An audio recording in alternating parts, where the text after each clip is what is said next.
Hi, everyone. Welcome to Community Chats. I'm Sandra Arevalo. I'm the Director of Community Health and Wellness at Montefiore Nyack Hospital. And today in these Community Chats, we're going to be talking about migraines and hopefully hear some tips to help us either have less migraine events or avoid triggers, maybe how to treat it. So lots and lots of questions about migraines. If you ever had a migraine, you know what I'm talking about. And the reason why I'm actually not doing so well today is because I woke up with one. So it's great that we're having this topic today. And for that, we have invited Dr. Elizabeth Tseng, who works at Montefiore Einstein, and she's an expert on this subject. So it's like, oh my God, having a doctor to talk to right now at home on your screen and for free. This is amazing. This is what Community Chats does. So Dr. Tseng, welcome. And thank you so much for participating in these Community Chats, for sharing your expertise with us. And I just would like to start by asking you that you tell us a little bit about your work, your title, because Montefiore Einstein is huge. So Yes, you work so that we can probably connect in the future. Or absolutely. you and I are going to be connecting, but like our Absolutely. people here. So, Yep. So I am located at Montefiore Headache Center, which is down on the Hutchinson campus. Most of my work is in research. We have a lot of clinical research that goes on with people who have migraine disease. We have clinical trials, so it's free behavioral treatment, as well as headache diary studies where you can learn more about yourself and your patterns. I have some slides, and I have a couple of slides that have all of that contact information on them for anybody who's interested. You can always just also email me and I'll help get you guys connected. We also do offer um, low cost care through the Parnes Clinic at Yeshiva, which is co-located with Einstein. It's in the Van Etten building in Russo, mhm. as well as low cost care through my own practice, where my graduate students learn how to give care for people with migraine. So we have lots and lots of care options. We have lots of low cost care options and lots of free options through our studies. And I would love to be able to, meet more people and get more people engaged in what we're doing because I think it's exciting. That's amazing. I'm already writing down the questions that I want to ask you later. I know you have a presentation for us, so do you want Yep. to share your screen? And how long have you been doing research about migraines, Dr. Sang? So it's getting there. I have been doing research with people with migraine disease for 19 years. So it's almost 20 years. Here at Einstein Montefiore, I've been doing research for 12 years. So Oh, wow. So I yeah. assumed you never have a migraine. We always say that the headache lab will give you headaches, and it is a little alarming how many people join my lab, and then eventually they say, "Okay, I need a referral. I need some help." I'm here because I need help. Exactly. So Okay. I'm going to go ahead and share my screen. Yeah, And very good. there we go. Can we? Oh, Yeah, we're seeing your yeah. notes I screen. just want to share the whole thing. Duplicate slideshow. There you go. Yeah. Does this work for everybody? Yes. Okay. So I want to just have a conversation today a little bit about how we can think about stopping migraine attacks in our daily lives. I wanted to start just by letting you guys see the faces behind everything we're talking about. So here in the middle, that's the Montefiore Headache Center crew from a couple of years ago, but many are still with us, as well as members of my lab and other members of the broader scientific community that is asking these questions of how do you actually live with migraine disease? Like, it is not easy. This is my lab. We're trying to harness behavior change to improve the lives of people with migraine. I want to start our conversation by making sure that we're all like on the same page about what migraine is. Migraine's a neurological disease. We don't cause migraine disease. We don't make it happen. We are not responsible for the attacks. But the good news is that our lifestyle can help us reduce our migraine symptoms and live with migraine disease better. So I just want to make sure that we get that out there right up front, that we're not responsible for this. It's not like we caused this by being bad with stress management or because our sleep is poor. It's a disease that we would have had, regardless of what we had done. But now that we have it, as fair or unfair as it may be, there are some lifestyle things that seem to help. And I think that that's helpful information for everybody to have.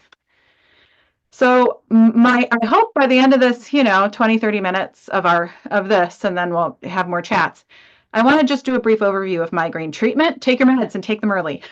That's basically that's the goal. I want to give it a rationale for lifestyle medicine. We all eat, we all sleep, and we all move our bodies. If there's a way that we can do that helps with our migraine, great, And I also want to give you how current evidence can be used to inform your lifestyle in order to help manage your migraine. So what is migraine? This is a busy slide. Look, this is a neurologic disease. The feature everybody thinks about is head pain. If you have two of these four head pain symptoms, that the pain is moderate to severe, that it's on one side, that it pulses, kind of like, like a stoplight, that, or if it gets worse when you do physical activity, I always say, look, does it get worse when you go upstairs or not? If it goes worse when you go upstairs, if it goes worse with a brisk walk, that's migraine. It also, though, migraine has a lot of other symptoms. And the symptoms that we always ask about is nausea and sensitivity to light and sound. But many people with migraine, they have brain fog, difficulty concentrating in and around migraine attacks. And I really want to draw your attention to this figure on the right, because when scientists and physicians think about migraine, we are not just thinking about the head pain. It turns out that, 4 to 6 hours beforehand, up to 24 hours beforehand, the migraine attack has already started. You're already starting to feel sensitive to light. You may already start to have some difficulty thinking. And some people even see lights or stars, things like that, before migraine attacks, called aura. All of that's the beginning of the migraine attack. You're already in it. And then the head pain starts. And that's that middle, just, the head pain is awful of a migraine attack. But even in the time after the head pain has gone away, a lot of people with migraine say, I feel hungover. I just don't feel right. That's called postdrome. That's still the migraine attack, and that's still something that we want to be able to prevent. So many people think I need to treat my headache, but migraine, it's this bigger thing. It's this bigger challenge. And that's one of the reasons why we really like to talk about migraine-specific medications, because they help treat not just that pain, but all this other stuff that's going on in our brains at the same time. Women are more likely to have migraine disease than men. This is the classic chart from our very own Richard Lipton, epidemiologist extraordinaire, who helped us really understand that about 12% of people in the United States have migraine disease, and that it peaks during midlife for both men and women. I want you to note, though, that there's no joke. Like, men also have quite a bit of migraine disease. It's just that women experience more of it. We experience more of it during our midlife, and it's probably largely because of our hormone fluctuations. Because this is what happens during a migraine attack. So your brain, as normal, on the left, these are my figures. I apologize, I'm a terrible artist. This is what I draw in my lab all the time.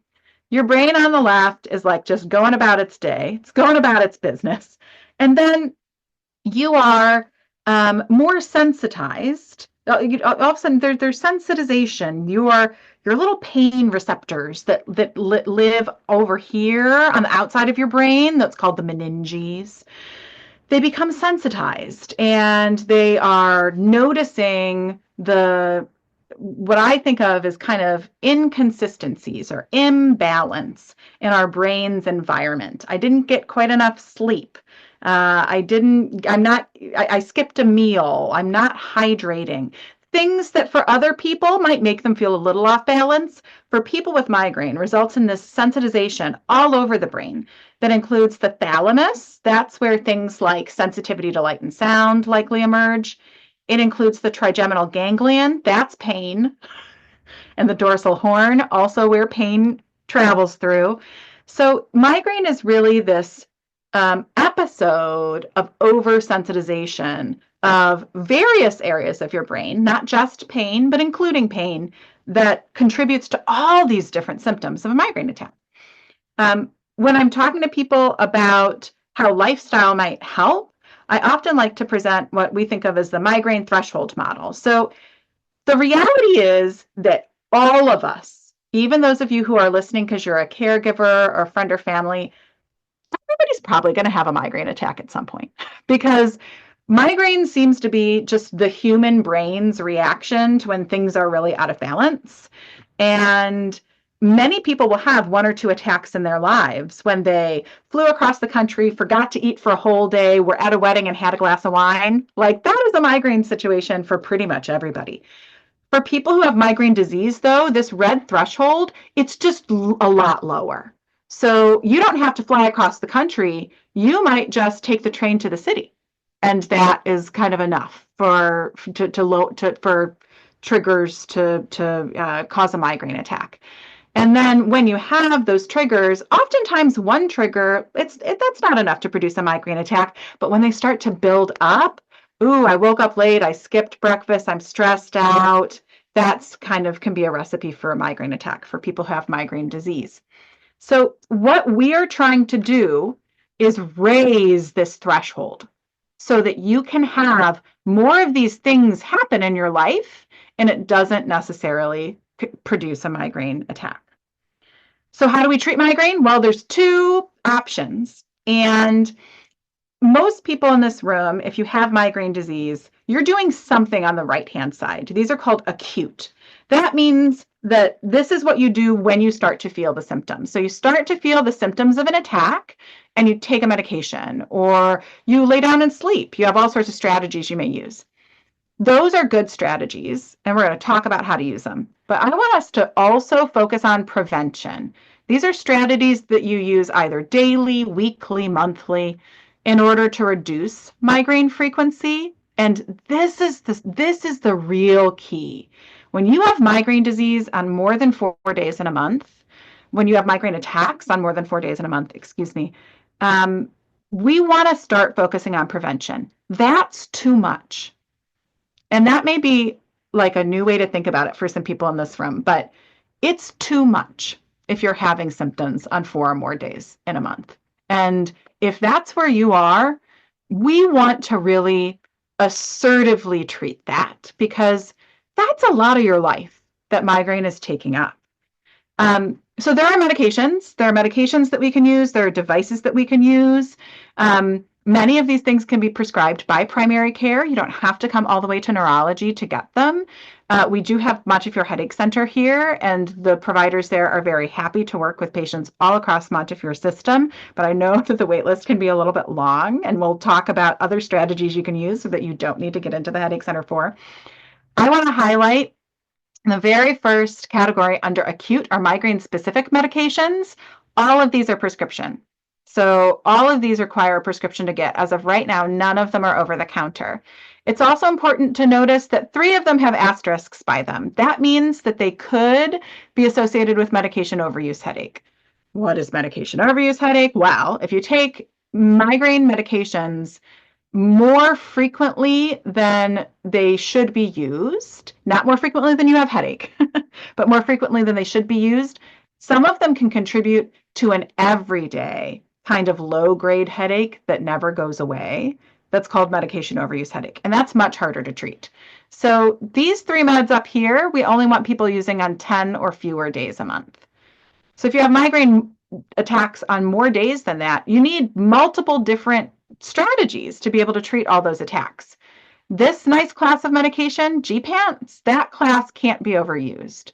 So if you have more frequent migraine attacks, that's probably a better choice than some of these other migraine-specific medications. There are a whole bunch of devices that people may be able to use. I really like them. So far, none of them are able to be overused, but they can be expensive depending on your insurance plan. Almost everybody in the room is probably using non-specific medications that you can get over the counter. Non-steroidal anti-inflammatories, combination analgesics, things like ibuprofen, acetaminophen combined with caffeine. The important thing to note there, though, is that they can be overused. And in my practice with my patients, this is actually the most common overuse I see. So we shouldn't be taking things like acetaminophen and ibuprofen on more than 15 days a month if we have migraine disease. If you have migraine attacks more often than that, that can be really challenging. So that's why when I get to talk to patients and their family members, I always want to focus so much on prevention. There are a lot of medications for prevention. There are some injections for prevention. And prevention is really where it's at. I also want to highlight that some of these things, particularly magnesium and riboflavin, these are over-the-counter nutraceuticals. That means they're vitamins. Those are prevention options that you could try right now without a prescription, that are very safe, that I have to tell you, in my own family, we use these. And it absolutely has helped us get our migraine disease under better control. And that's an option for you. All right. If you could leave today with one new piece of information, it would be, regardless of what acute medication you're using, please take it earlier. However early you're taking, just take it earlier. Take it a little bit earlier than that. So this is a study that we did. This was 3 months of headache diary in hundreds and hundreds of people with migraine. And they took all kinds of meds. The top one is over-the-counter medications. The middle one is opioids. We don't love those for migraine. And then the last one is migraine-specific medication, those triptans that I showed you. So lower scores are better. And you can see that if people took their migraine-specific medication when it was mild, ooh, they did much better. But look, even if they took an over-the-counter, they still did better. In fact, if you took an opioid medication, which we don't love for migraine, when your head pain was mild, you were about the same as if you took that perfect migraine-specific medication when your head pain was moderate. Taking it early, regardless of what medication you have in your pocket, that's the key. Taking it right at the first sign of a migraine attack. That is what is most helpful for reducing disability and reducing symptoms of migraine. It is very reasonable to say, why is the psychologist talking to us so much about medications? And the answer is because it's not one or the other. It should be both. So we need both medications that can effectively treat migraine and lifestyle. These are data from a large clinical trial that I was involved with. And the black box, so higher scores are better. This is the percentage of participants who clinically improved over the course of the treatment. The black bar is placebo. 40% of people improved with just placebo. The blue and the green bars are either preventive medication or only lifestyle change. You can see that about half of people got better with either just preventive meds or just behavior change. But look how much better it was when you got both preventive medications and you changed your lifestyle at the same time. So that's why we like to talk about lifestyle so much. I also like to talk about lifestyle because it's not like we get to opt out of eating. We don't get to opt out of sleeping. All of us have to move our body. And stress is just our body's automatic response to challenges in our environment. So these are things we have to do anyway. We're living with migraine disease, right? So are there ways that we can live that help us manage migraine? Well, the big thing, if I could get one thing about lifestyle, is not to focus on the triggers so much, because correlation doesn't necessarily equal causation. This lovely figure on the right is showing us that for many people, it seems like when we say, hey, food triggers my migraine attacks. I eat a food and then my migraine attack happens. What is also potentially happening, rather than the food causing the migraine, remember that in that first, 4, 6, 12 hours before the pain starts, our brain is already in a migraine attack. So it seems like we actually may be craving those foods. And then, of course, we eat the food that we're craving, and then the migraine attack happens, and we say, oh, the chocolate did it. Chocolate did it to me every time. Maybe, but it might also be that chocolate craving is actually our prodrome symptom. It's the beginning of the migraine attack. It's a warning sign that we should take our medication, not just a migraine attack trigger. So I don't like to focus on triggers. I don't like to focus on the lifestyle factors that we know changing them helps reduce migraine attack frequency. So that's why we do randomized clinical trials. We randomize people to do some lifestyle or some other lifestyle, and we say, does it reduce migraine frequency over time? Where do we have trials? We have them in stress, we have them in sleep, we have them in diet, and we have them in exercise. So how can we do these things in our life? Stress management, there's a whole bunch of ways to hit it. And stress management is a lifelong project for all of us, right? Stress is a part of our lives. When I think about stress, I like to think about it in a couple of different ways. So there are situations that are stressful, right? It is stressful to be raising young children and caregiving for our parents. That's a stressful situation. It is stressful to have to commute a long way into work. It is stressful to work while you're also parenting. These are all stressors that many of us have. I know I certainly do. So situations can be stressors. They become stressors when we have two things we think about them. First, is this potentially a threat to me? So this is where I like to talk a little bit about the difference between me and my husband. I hate the commute. The commute is not great for me. My husband, he does not mind the commute so much. So when I get in the car and it is really stressful driving, through the Bronx in the morning, I perceive that as a threat. This is a threat to me. This is a threat to my car. This is stressful, right? My husband gets in the car, puts on the radio, and is singing along to the songs he likes. He does not perceive it to be a threat at all. So for him, that's just not a stressful situation. I perceive it to be a threat. And then the next thing I ask myself is, do I have the resources to cope with this threat? And most mornings I do, right? Most mornings I can focus on the road and put on some good music and get through it okay. And so it's not terribly stressful. But there are some mornings when I woke up late, when I forgot breakfast, but when my kids were whining at me, and I just don't feel like I have the resources to cope. And then that produces my body's stress response.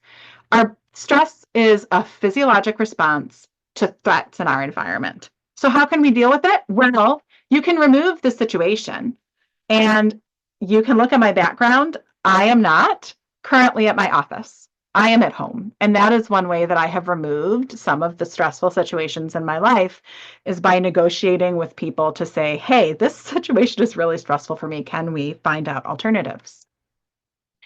You can also, there are tons of stressors in our lives we can't do anything about, right? They're just there. They're part of living our life right now. And so we can try to work on, is this a threat and do I have the resources to cope? That's where things like mindfulness or things like talking to a therapist at the Parnes Clinic or in our clinic can be helpful. The last piece is our body's stress response. Sometimes things are stressful, and sometimes we don't really have all the resources we need to cope with them. And that's just true. But how can I reduce its impact on my body? That's through things like relaxation training. So there are certain kinds of breathing. You breathe with your diaphragm, which is a big muscle underneath your lungs, and you push out so that your stomach actually gets bigger when you breathe in. It's kind of like an opera singer. Deep breathing is this kind of automatic shutoff for the stress response. And I use it all the time. My kids have learned it in school. It's amazing that they're teaching these things in school now. And it can really help with reducing your body's kind of response to these perceived threats. There's a course of treatment called biofeedback that helps you do that. And there are a lot of apps that can help you get that biofeedback. And I'd be happy to talk about that more if that's something people want to chat about. Sleep. So sleep is critically important for all of our bodies to function. And migraine really loves sleep. When our sleep is routine and consistent, migraine attacks go down. When our sleep gets disrupted, migraine attacks and their severity goes up. So sleep hygiene, things like going to bed at the same time, they can be helpful. And if you just have minor sleep problems, searching sleep hygiene and going to the Mayo Clinic's website and seeing all the stuff they say about sleep, look, that can be very, very helpful, but it rarely improves true insomnia. It's also important to know that there may be cultural features of your sleep that don't help you get consolidated sleep. And it may just be that changing some of your expectations around sleep can help. So I once had a patient who, in their culture, all the men kind of woke up in the middle of the night and shared an espresso and cigars in the middle of the night and chatted about the day. And it's a wonderful way to get together with your friends and to have a sense of community. But it was really interfering with his sleep. And as we were talking about it, and he realized, like, oh, that's not normal. And I said, well, I mean, it's normal for you, but it may be the reason why you're not getting very much sleep right now is that you're trying to break up your sleep into two different, parts of the day. And he, got together with his friends in the middle of the afternoon instead, started sleeping all the way through the night, and his sleep improved. So sometimes basic sleep hygiene can totally help. There's also cognitive behavioral therapy for insomnia. This is very effective for migraines. So it produces a reduction of 6 monthly headache days compared to control for people with migraine. So that's a pretty good treatment. We do offer it here at Montefiore through the Sleep Center. We also have a lot of apps that can help people who want to do CBT for insomnia, but for who talking to somebody every week or every other week may not really be feasible right now. Diet. Often the question is, what food should I avoid? But I want us to ask a different question, which is, what foods should I eat?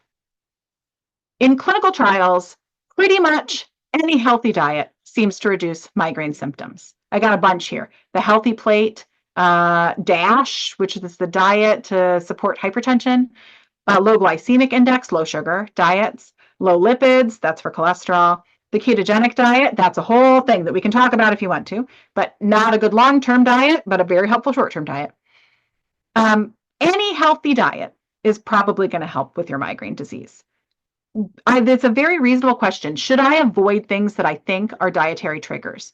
Sure, maybe. Some of them have biologically plausible mechanisms, especially caffeine, alcohol, and skipping meals. We don't like those things. We definitely recommend reducing caffeine. We definitely recommend reducing alcohol. And we definitely don't want you skipping meals. We want you eating meals every 2 to 3 hours. We want consistent meals throughout the day. But I also don't love how much we focus on avoiding certain foods, because as we worry and scan our environment and try to avoid, we're kind of teaching our body that eating is dangerous. And that's not something that I want my body to learn. I want my body to love food, to love nutrition, to love the healthy foods that I put in it. I don't want food to become something that I am afraid of. So I think that it is very reasonable for us to ask ourselves, how sure am I that this food is definitely causing migraine attacks? And is there a time when maybe I'll try a little on a really good day, when I'm feeling great, when it's nowhere in the rearview mirror? Like, maybe I'll try it and see if potentially I could eat more than I thought that I could. And for many of my patients, as their migraine disease gets better, they find that they actually can eat a lot of foods that they thought that they couldn't. Similar to diet, a variety of different types of physical activity improves migraine. So the best evidence is for strength training as well as aerobic exercise. Higher intensity aerobic exercise seems to improve migraine a little bit more than moderate intensity exercise, but any exercise is going to be better than none. The challenge is that exercise is really hard, and it's even harder for people with migraine disease. So different kinds of supports can be helpful if you're trying to improve your exercise in your life. In the short term, it can be really helpful to get demonstration and practice. So this is one of the reasons why exercise classes or exercising with a friend is so helpful, because if you're doing something new, it obviously helps to see somebody else doing it too, and it helps to practice it over time. Graded tasks just means you start off easy and you make it much harder. I love like the couch to 5K plans, because for many of us, 30 seconds of running is basically all we can do. And that's great. That's better than 0 seconds of running, right? So I love thinking about very slowly building up. The big thing that I want us to remember in this group is that for many people, migraine gets worse with physical activity. You should not ever feel bad or guilty because you have a migraine attack and you can't go for your run.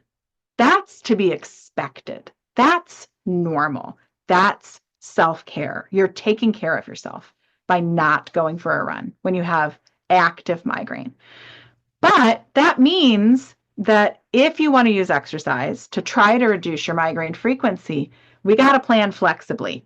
When I make my schedule for the week and we're dealing with migraine disease, I will say I'm going to double, if I want to run twice in a week, I will find 4 or 5 times I could run. Then, not if, but when those times don't work out here and there, I still have additional times when I could exercise during the week. So with migraine, we have to be flexible because they are unpredictable attacks and we don't know when they're going to come up. The last thing I wanted to touch on is, should you use a diary? Everybody, like, this is the thing everybody knows about migraine, is that you have to keep a diary. And I am here, your friendly headache psychologist, and I am telling you, you do not have to keep a diary, okay? Sure, take a diary if you're starting new medications and you want to know if you should stay on them or switch, because that can be helpful, right? You can also use a diary if you're trying something new, like you're going to try to wake up at the same time every day to improve your sleep, or you're going to try to exercise on Tuesdays and Thursdays. Sure, track those behaviors to make sure that you're doing them. But I don't love a diary for most people because many people with migraine disease also are a little anxious. And when we track, it makes us worry. This little figure, it just shows that, like, if you ask yourself on your phone about pain, pain, pain, pain, pain, pain, pain every day, then you're thinking about pain and you're focusing more on pain. And that's not what we want. We want to be focused on living our lives. So if you should use a diary, it's really up to you. And it's up to whether it's helpful for you right now or not. Take home points. Take your medications and take it early. 4+ days a month, that's too many. We want to try some prevention with you. Stress management is helpful, and there's a lot of ways to do it. Sleep is key. Stay consistent if we can. And if sleep is a problem, consider getting treatment. And then we want to keep our diet and exercise healthy and consistent, because consistency is key for migraine disease. Thank you so much for your time and attention. This is me. You can always email me directly. Please feel free. These are some treatment options. The Pardons Clinic is located at Van Etten. We also have a practice where we do offer low-cost therapy to people who are living in New York and Connecticut. And if you want to get involved, we have diary studies that's restarting in September. That is my research coordinator working on that, as well as 2 treatment trials that are running through Montefiore Einstein right now. And you can always reach out to either me or my research coordinator for that information. Thanks so much.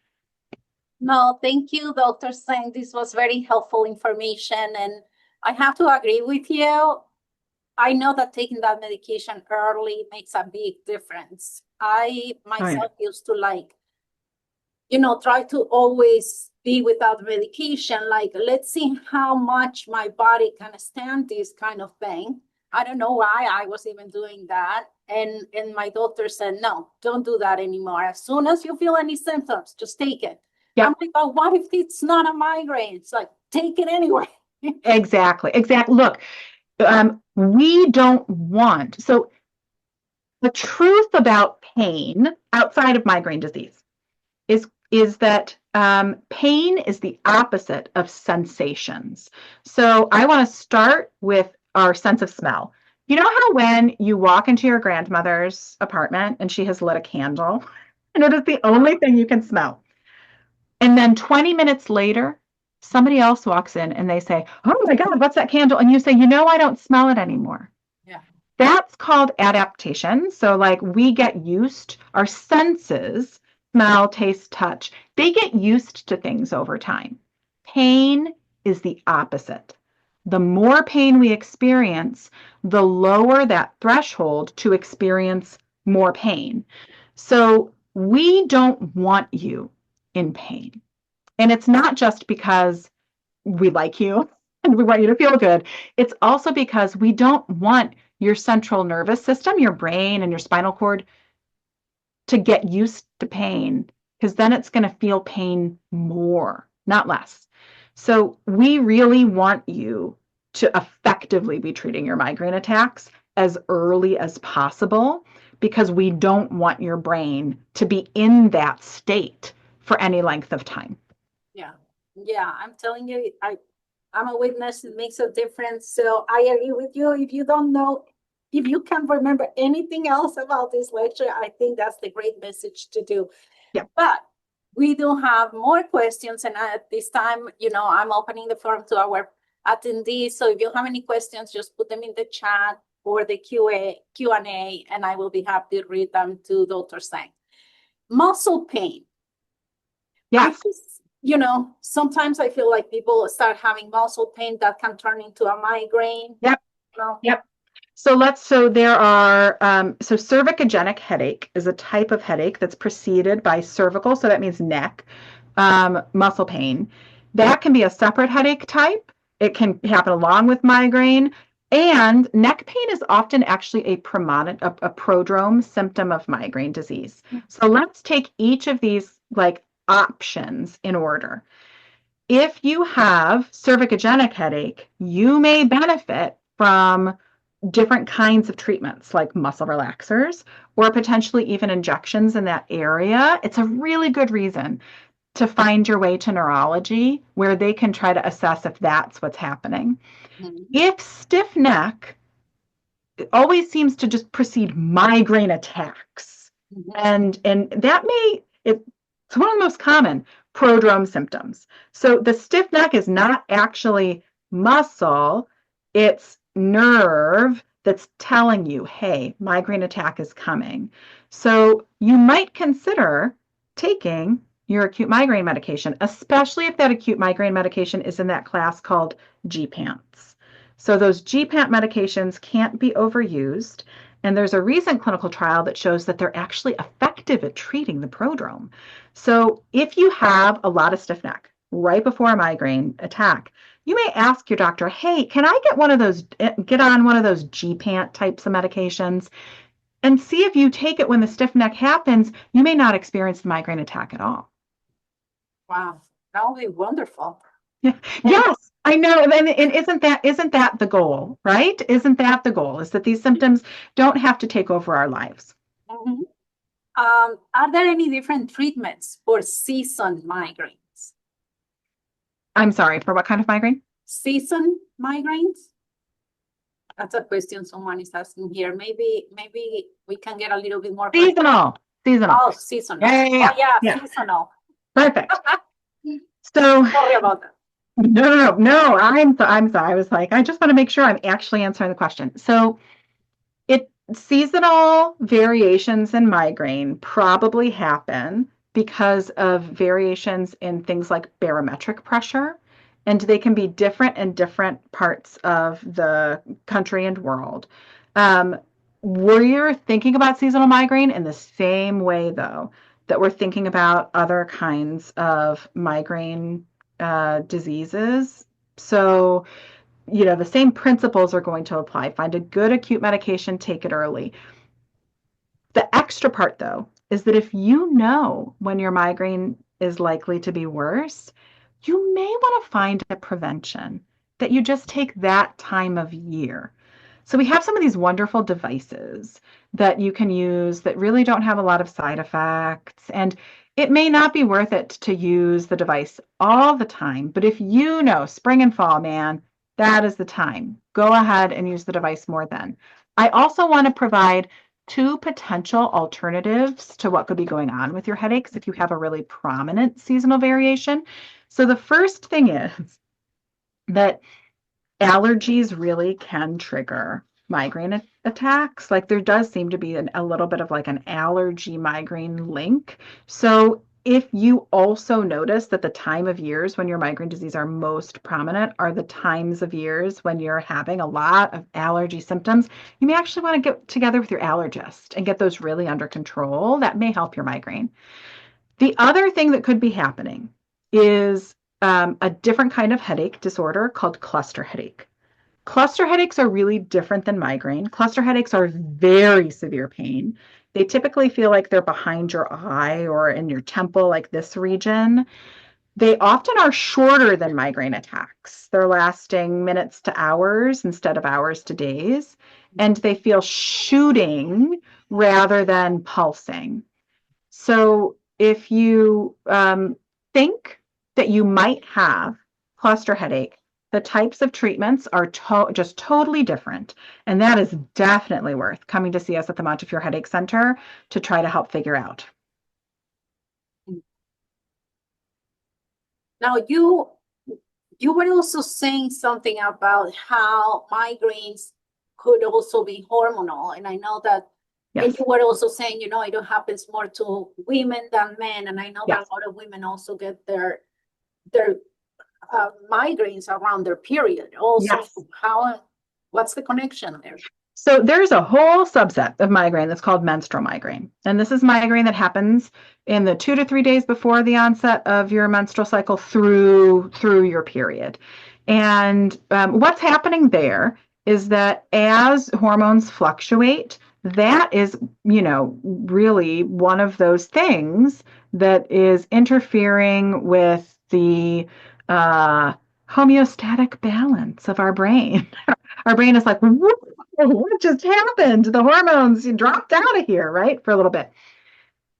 If you have a prominent menstrual component to your migraine disease, I have several pieces of good news for you. One is that our very own Yelena Pavlovich at the Montefiore Headache Center is one of the world's leading experts in that. So she is a great person to try to get on the wait list to see for menstrual migraine. But two is that birth control can be really helpful because it stabilizes your hormones over time. So working with your gynecologist to try to find a birth control that works for you and reduces your migraine symptoms can be a helpful approach for menstrual migraine. The last thing that is true about menstrual migraine is that there are a few small but compelling studies that suggest that, like, pre-treating on the days you're going to have menstrual migraine can be helpful. So again, our favorite new medications, I'm not a physician, but from clinical trial land, and for my colleagues, their favorite medications to use in that way are these GPANTs, these kinds of drugs that do not have medication overuse as a potential side effect. But there are some strategies that you can use when you know that your period is going to come with migraine attacks, to try to reduce how much that happens. Mm-hmm. So can you expect if you get menstrual migraines, can you expect them when you hit menopause, they're gonna go away? This is such a good question. So this is this is a bit of a rule of thirds across all of migraine disease. So for a third of women, migraine goes away with menopause altogether. For about a third of women, it stays the same. And there are some people for whom it worsens, Oh, that whatever was going on with the cycles actually seemed to help. And, as it goes, it can worsen. But if you saw that graph of how many people, it kind of goes down. For a lot of women, menopause does mean the end of their migraine journey. And that's great. Um, for for some people, though, our bodies become even more chaotic. And chaos is not, migraine and chaos do not go together very, very well. It does not like that. So there are a lot of alternative options for people who may be going through menopause. And again, Dr. Pavlovich is my absolute go-to if that's the situation that you find yourself in. now, again, my migraine, I lost my train of thought here. But Oh, yeah. um,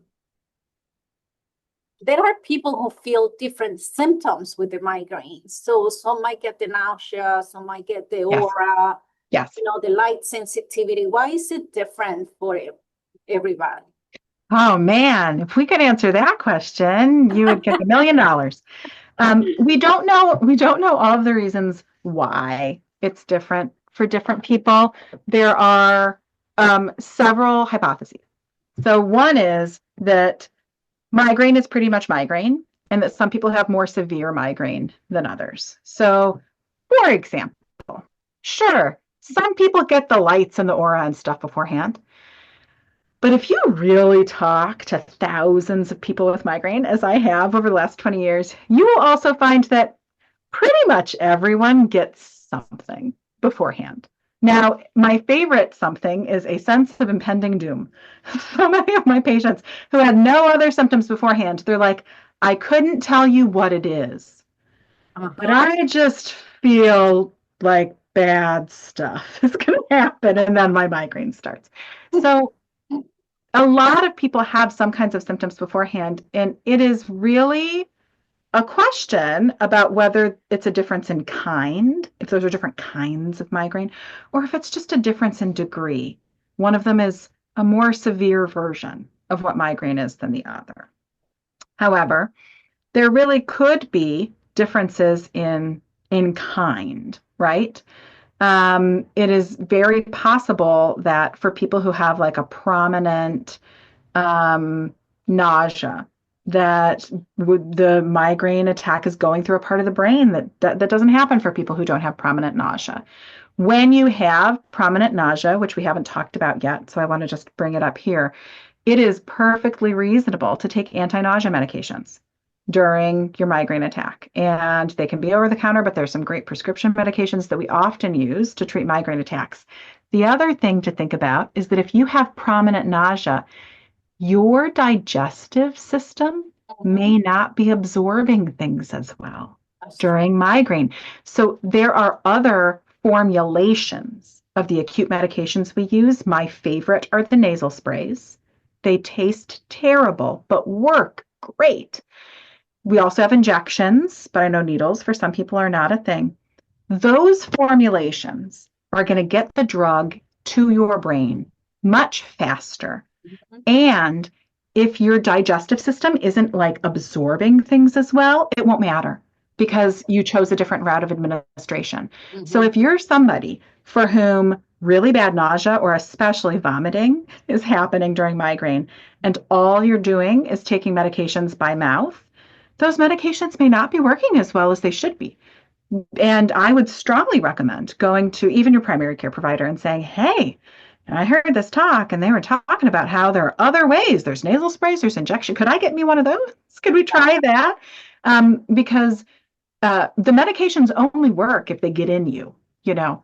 And if we're taking pills, but the pills aren't being absorbed by our stomach or by our intestinal lining, then it's not getting in. It's just going all the way through us. And that's not what we want, not when we're really suffering from these symptoms. Yeah.